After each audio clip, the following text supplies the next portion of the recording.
श्री शिवाय नमस्तु भयम।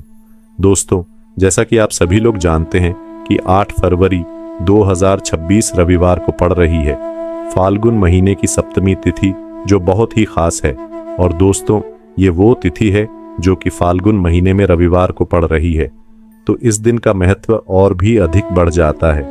पूज्य गुरुजी ने कहा है कि अगर कभी भी मौका लग जाए और फाल्गुन महीने की सप्तमी तिथि रविवार को पड़ जाए तो इस दिन आपको 11 गेहूं के दाने वाला उपाय जरूर करना चाहिए, क्योंकि ऐसा शुभ संयोग बहुत ही कम आता है। और दोस्तों, इसी दिन किया जाने वाला पंडित जी द्वारा बताया गया 11 गेहूं के दाने वाला उपाय आप लोगों को जरूर करना चाहिए। और अगर आप लोगों ने इस उपाय को नहीं किया है या किसी कारणवश नहीं कर पाए हो तो सप्तमी तिथि के दिन इस उपाय से मत चूकना।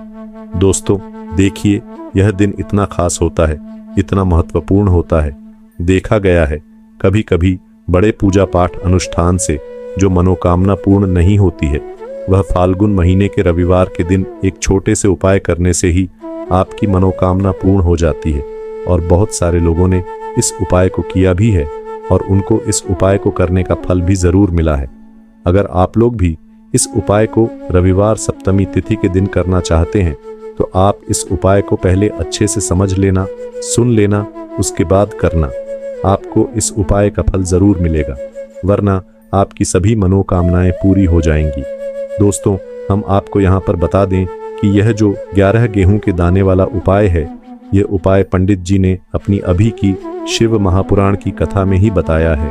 और इस उपाय को करने से आपके घर में चाहे किसी भी प्रकार की दुख और समस्या क्यों ना चल रही हो, आपको उसका कारण भी नहीं पता है कि भाई ये समस्या किस कारण से चल रही है। उसका कुछ भी कारण हो सकता है, जैसे पितृदोष हो सकता है, काल सर्प दोष हो सकता है, या किसी भी तरह का मंगल दोष भी हो सकता है। और भी बहुत के दोष होते हैं, कुछ भी हो सकता है। पर आपको इस उपाय को करने के लिए अपने दोष को पता लगाने की भी जरूरत नहीं है। आपके घर में किस कारण से इतनी दोहक और परेशानी आ रही है, वह भी आपको पता लगाने की जरूरत नहीं है। बस रविवार के दिन इस उपाय को कर लेना, क्योंकि इसी एकमात्र उपाय को करने से आपके पूरे घर परिवार में सुख और शांति हो जाएगी। आपके घर में अच्छे अच्छे काम होने को भी नजर आ रहा है। लगेंगे आपकी जो भी मनोकामना होगी वो आपको करना कैसे है, किसको करना है, किस समय करना है और कैसे करना है। देखो, उपाय बिल्कुल आसान है, बस समझने वाली बात है। ध्यान से समझिए, उसके बाद ही आप लोग जो है इस उपाय को जरूर कीजिएगा। लेकिन उससे पहले जो भी मेरे भाई, मेरी प्यारी बहनें आज चैनल पर पहली बार आई हैं या मेरी आवाज आज पहली बार सुन रहे हैं, अगर आप भी महादेव के सच्चे भक्त हैं तो वीडियो को लाइक और चैनल को सब्सक्राइब जरूर कर लें और कमेंट बॉक्स में लिखें हर हर महादेव, जय भोलेनाथ। अब सबसे पहली चीज हम लोग ये समझते हैं कि इस 11 गेहूं के दाने वाले उपाय को इस सप्तमी तिथि के दिन किसको करना है। तो देखिए, इस उपाय को घर के सभी सदस्यों को करने की बिल्कुल भी जरूरत नहीं है। घर में से कोई एक मुख्य बड़ा सदस्य ही इस उपाय को करेगा तो उस घर परिवार के सभी सदस्यों को इस उपाय को करने का फल मिल। पर वो बड़ा सदस्य कौन होगा, कौन व्यक्ति इस उपाय को करेगा, तो यहाँ पर देखिए, हम आपको बता दें, घर की जो बड़ी माताएं बहनें होंगी, घर की बड़ी माताओं बहनों में से कोई भी एक माता बहन इस वाले उपाय को कर सकती है। अपने पूरे घर परिवार के लिए घर में सभी सदस्यों को इस उपाय को करने की जरूरत नहीं है। मात्र घर की जो बड़ी माताएं बहनें हैं, उनमें से कोई भी एक माता बहन इस वाले उपाय को करेगी, उसके घर परिवार के पूरे सदस्यों को इस उपाय का फल मिलेगा। अगर किसी कारणवश माताएं बहनें घर में उपस्थित ना हो या वह इस उपाय को ना कर रही हो, कुछ दिक्कत हो, तो भाई उस जगह पर फिर घर का कोई बड़ा व्यक्ति भी इस उपाय को कर सकता है। माताओं बहनों के कहने का मतलब ये था कि माताएं बहनें घर की लक्ष्मी होती है। जब घर की लक्ष्मी कोई उपाय करती है तो निश्चित ही भगवान शिव जी बहुत जल्दी प्रसन्न होते हैं और उपाय का फल मैं बहुत जल्द और बहुत बड़ा करके भी यहाँ पर देते हैं। तो आप लोग ये बात समझ गए होंगे। अब हम ये बात समझते हैं इस वाले उपाय को हमें करना किस समय है। इस 11 गेहूं के दाने वाले उपाय को हमें इस रविवार सप्तमी तिथि के दिन करना किस समय है। तो देखिए, इस उपाय को करने का जो समय है शाम का समय है। अब देखिए, यहाँ पर हम मुख्य रूप से सुबह का समय नहीं बोलेंगे, क्योंकि देखिए यह जो सप्तमी तिथि है और आप सभी लोग जानते हैं इसका प्रदोष काल का जो समय होता है ना, इस दिन भगवान शिव और माता पार्वती जी का सबसे प्रिय दिन होता है। तो आप लोग इस गेहूं के दाने वाले उपाय को शाम के समय में कर सकते हो। और देखो, अगर सुबह करोगे तो आप 8 बजे से 11 बजे के मध्य इस उपाय को कर पाट सकते हो। और देखो, अगर शाम के समय कर रहे हो तो इस दिन ज़रूर शाम के समय का ध्यान रखना कि शाम के 6 बजे से लेकर 7 बजे के बीच में अगर आप इस उपाय को कर सकते हो तो बिल्कुल कर लेना, पूरी कोशिश करना, आपको उपाय का फल ज़रूर मिलेगा। यह बात आपको समझ आ गई। अब बात करते हैं उपाय की। देखो, गुरुजी ने कहा है कि अगर रविवार के दिन सप्तमी तिथि पड़ जाए तो इस दिन आपको 11 गेहूं के दाने वाला उपाय तो अवश्य ही करना चाहिए। देखो, यह उपाय यदि आपके जीवन में कर्जा बहुत अधिक है, आपके जीवन में संकट बहुत अधिक रहते हैं, आपके ऊपर बहुत अधिक विपदा आ रही है, बार बार आपको अपने व्यापार में और अपने धन में हानि देखने को मिल रही है, यानी कि आपको प्रत्येक कार्य में हानि हो रही है, तो आपको यह करना चाहिए। देखिए, इस उपाय के लिए आपको 11 गेहूं के दाने आपको लेने हैं। ठीक है, 11 दाने लेने के बाद में आपको ज़रूरत होगी चावल के दानों की। 11 चावल के दाने और 11 गेहूं के दाने और चावल के दाने खंडित नहीं होने चाहिए। अब आप कहोगे, भैया गेहूं कहाँ से लेने हैं? देखो, आपको किसी भी किराना स्टोर पर गेहूं के दाने मिल जाएंगे, जाकर ले लेना, ठीक है ना। 11 गेहूं 11 चावल के दाने लेने हैं। साथ ही साथ आपको एक तांबे का लोटा लेना है और उस तांबे के लोटे में आपको जल भरना है। जल खुद के घर का होना चाहिए, मंदिर का नहीं होगा। अब आप यह सब सामग्री लेकर पहुंच जाओगे महादेव के शिवलिंग के पास में। शाम के टाइम पर प्रदोष काल में देखो, जब आप यह उपाय कर रहे हो तो अपना फेस रखना उत्तर दिशा, नॉर्थ डायरेक्शन की तरफ। अब यहाँ पर जो मैं आपको क्रम बताने जा रहा हूँ ना, उस मेरे क्रम को बहुत ध्यान से सुनिए। महादेव को अगर कोई सबसे प्रिय है ना, तो उनकी सबसे छोटी पुत्री जिनका नाम है माता अशोक सुंदरी, जो आपके पास में चावल के रहा दाने हैं ना, उन चावल के 11 दानों को माता अशोक सुंदरी के स्थान पर आपको अपना नाम और गोत्र बोलते हुए समर्पित कर देने हैं, है ना। चावल के दानों को रखने के बाद में जो आपके पास में तांबे का लोटा है ना, उस तांबे के लोटे को कहीं पर भी हम जल नहीं चढ़ेंगे। सिर्फ और सिर्फ माता पार्वती का जो हस्त कमल आपको दिख रहा है, यहीं पे गोल गोल आपको समर्पित करना है उसी जल को, और कहीं नहीं, ना तो माता अशोक सुंदरी के स्थान पर, ना शिवलिंग के ऊपर। सिर्फ आपको यहाँ पर गोल गोल जलाधारी पर आपको उस जल को समर्पित करना है। अब आपके पास में बचे हुए हैं 11 गेहूं के दाने और बचे हैं। उन्हीं 11 गेहूं के दाने को आपको अपनी मनोकामना अपने विशेष कहते हुए महादेव के शिवलिंग के ऊपर अगर आप सप्तमी तिथि के दिन प्रदोष काल में समर्पित कर देते हैं तो आपकी जो भी मनोकामनाएं होंगी, जो भी विश होंगी, महादेव पूरी जरूर करते हैं। अन्न समर्पण करने से, उस खासकर गेहूं को समर्पण करने से हमारी इच्छाएं पूरी होती हैं। और अगर वह दिन सप्तमी तिथि का दिन हो, तब तो इससे सुंदर संयोग कुछ भी नहीं हो सकता। आपकी इच्छाओं को पूरा करने के लिए बहुत स्पेशल, बहुत प्यारा सा उपाय आप सभी को जरूर करना है। ध्यान में रखिएगा, यह उपाय प्रदोष काल में करना है। देखो, गुरुजी ने कहा है, भगवान शिव के शिवलिंग पर 33 कोटि देवी देवता का वास होता है। अगर हम शिवलिंग के सामने कुछ भी उपाय करते हैं तो हमारे सभी देवी देवता हमसे खुश हो जाते हैं। ये उपाय आपको अवश्य करना है। देखो, सुबह के टाइम नहीं कर सकते, ठीक है। अब बात करते हैं अगले उपाय की। देखिए, अब हम जान लेते हैं गुरुजी द्वारा बताए गए दूसरे उपाय के बारे में। इस उपाय के लिए आपको मात्र 2 लौंग लेनी होगी, यानी कि आपको लौंग का जोड़ा लेना है। 2 फूल वाली आपको लौंग लेनी है। लौंग का जोड़ा से भी खंडित नहीं होना चाहिए, इस बात का ध्यान रखें। इसी के साथ में आपको लेना होगा लाल चंदन का पाउडर। देखिए, यदि आपके पास लाल चंदन की लकड़ी है तो उसे घिसकर भी आप चंदन के रूप में प्रयोग कर सकते हैं। यदि पाउडर है तो उसका भी आप अपने जोड़ा से भी खंडित करते हैं, उपाय के लिए प्रयोग कर सकते हैं। देखिए, चंदन जो है वह तेज का प्रतीक माना गया है और साथ ही साथ जीवन के अंधकार को दूर करने का प्रतीक माना गया है। अब इसी के साथ में मात्र एक तांबे के पात्र के अंदर शुद्ध जल लेना होगा अपने घर से। अब दोस्तों, यह तीनों सामग्री लेकर के सीधे आपको पहुंच जाना होगा भगवान शिव के मंदिर में। देखिए, इसी के साथ में आपको एक गोलबाती का दीपक भी लेना होगा। दीपक आप मिट्टी का भी ले सकते हैं, शुद्ध घाटा मकर उसका भी तैयार कर सकते हैं। और दीपक में आपको शुद्ध घी का प्रयोग करना है।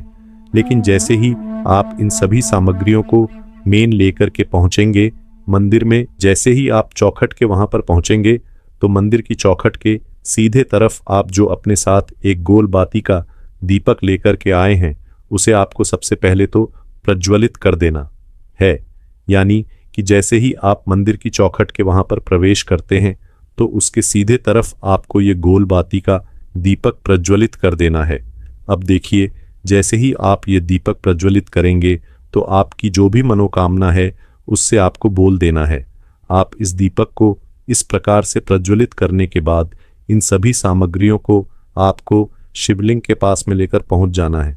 अब देखिए दोस्तों, आपके पास जो एक तांबे के पात्र के अंदर शुद्ध जल है उसमें से आपको केवल आधा लोटा जल ही भगवान शिव के शिवलिंग पर अर्पित करना है। आधा लोटा जल आपको उसी पत्र के अंदर बचा लेना है। अब दोस्तों, आपके पास जो 2 लौंग है यानी कि का जोड़ा है उससे आपको अपना नाम और अपने गोत्र को बोलते हुए आपकी जो भी समस्या चल रही है, आपके जीवन में जो भी परेशानी उत्पन्न हो रही है, उन्हें आपको बोल देना है। और यह जो लौंग का जोड़ा है इसे आपको भगवान शिव के शिवलिंग पर अर्पित कर देना है। जैसे आप ये 2 लौंग शिवलिंग पर चढ़ाएंगे तो अपना हाथ जो है वहाँ पर आपको रखना है और महादेव से आपको प्रार्थना करनी है कि मेरे जीवन की ये जो परेशानियां हैं ये सभी दूर हो जाएं। यानी कि आपके जीवन में धन की संबंधित परेशानी चल रही है, कर्ज की समस्या चल रही है, बच्चों का पढ़ाई लिखाई में मन नहीं लग पा रहा है, घर के जो आर्थिक संकट है वह सभी दूर हो, व्यापार आपका ढंग से नहीं चल पा रहा है, घर में रोग की स्थिति बनी हुई है। यानी कि जिस भी प्रकार की आपकी समस्याएं हैं उसे आपको महादेव से बोल देना है और महादेव से इन सभी समस्याओं को दूर करने के लिए आपको प्रार्थना कर लेनी है। अब देखिए दोस्तों, आपने जो 2 लौंग शिवलिंग पर समर्पित की थी उसे आपको वहां से उठा लेना है और इन दोनों को आपको शिवलिंग से उठा के सीधे उससे जल के पात्र के अंदर डाल देना है। यानी कि अपने आधा लोटा जल और बचाया हुआ था उसी के अंदर आपको यह 2 लौंग डाल देनी है। और साथ में आप जो लाल चंदन लेकर के आए थे उस लाल चंदन को भी आपको उसी पात्र के अंदर डाल देना है। यानी कि आधा लोटा जल और बचा हुआ है तो उसी आधे लोटे जल के अंदर आपको यह लाल चंदन भी डाल देना है।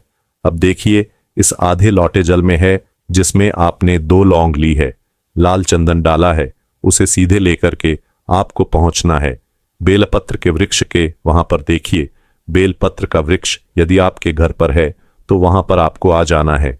आपके घर के आसपास कहीं भी है तो वहां पर आपको पहुंच जाना है और उसके बाद आपका जो मुख है वह उत्तर दिशा की ओर होना चाहिए और उसके बाद आपको अपना नाम और अपनी गोत्र को बोलना है और पुनः अपने जो भी परेशानियां शिवलिंग के पास में बोली थीं उन्हें आप वापस से बेलपत्र के वहां पर भी बोल देनी है। और यह जो आधा लोटा जल और है इससे आपको पूरा बेलपत्र के वृक्ष की जड़ में श्री शिवाय नमस्तु भयम इस मंत्र का जाप करते हुए समर्प अर्पित कर देना है। तो बस इतना सा उपाय आपको करना है। जो भी आपकी परेशानी है, समस्या है, उसे महादेव निश्चित ही दूर करेंगे। अब दोस्तों, हम जान लेते हैं तीसरे चमत्कारी और विशेष उपाय के बारे में। देखिए, यह उपाय बहुत ही है क्योंकि इस उपाय से आपके जिम्मे तेज की वृद्धि होगी। यानी कि जीवन से जितना भी अंधकार ही वह सभी दूर करेंगे होगा। तो इस उपाय के लिए आपको मात्र एक गुड़ का टुकड़ा लेना है।